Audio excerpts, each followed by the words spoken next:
עלה בתאי הגז ונשרפו לאפר בכבשני האש של מחנות ההשמדה האיומיים בגרמניה ופולניה. מחנות מוות שתכננה והקימה ממשלת הנאצית השטנית של עם מרצחים גרמני להשמיד ולהרוג ולאבד את העם היהודי ולמחות את זכר היהדות ולכלות כליל מוחלט כל אשר בשם ישראל יקרא. אין נקמות שופט הארץ אשר גבול שמתיים צוררי עמך. זכור שאהבת שמע ישראל שזעקו על החוקים למוות. אל תדום לדמי אבות ובנים, אמהות ועולליהם. רבנן, ארזי הלבנון, אדירי התורה ותלמידיהם.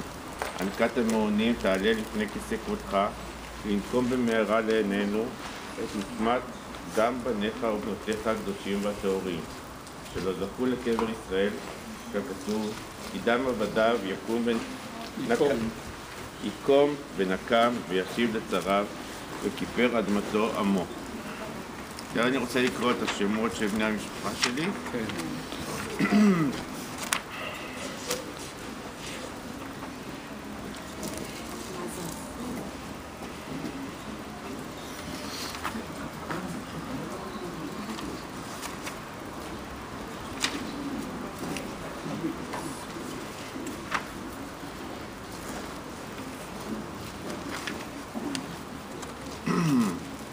יהודה ישראל וייג שנספה באושוויץ, אברהם וייג בן יהודה וישראל נספה באושוויץ, רייזל וייג בת יהודה וישראל נספתה באושוויץ, פרידה רחל וייג נספתה באפשה שבצ'כיה, משה מיטלנסקי בן נוח נספה בלידה בפולין, חייקל מיטלנסקי בן נוח נספה בלידה בפולין, בסיה מיטלנסקי בת נוח נספתה בברדן שבפולין, ציפורה מיטלנסקי בת נוח נספתה בברדן שבפולין.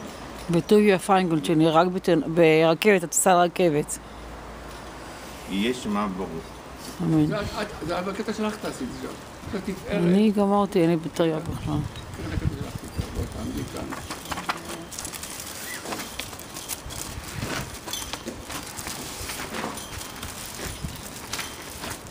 בשנת 1997 שלחתי את בני הצעיר עמידור לשם. כך קראתי למקום הנורא הזה בו אנו עומדים היום. היום, לאחר 54 שנים, אני...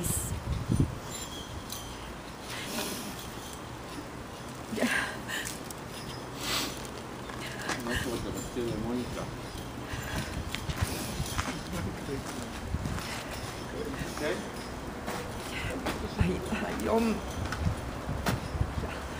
לאחר 54 שנים, אני סוגרת מעגל עבור משפחתי.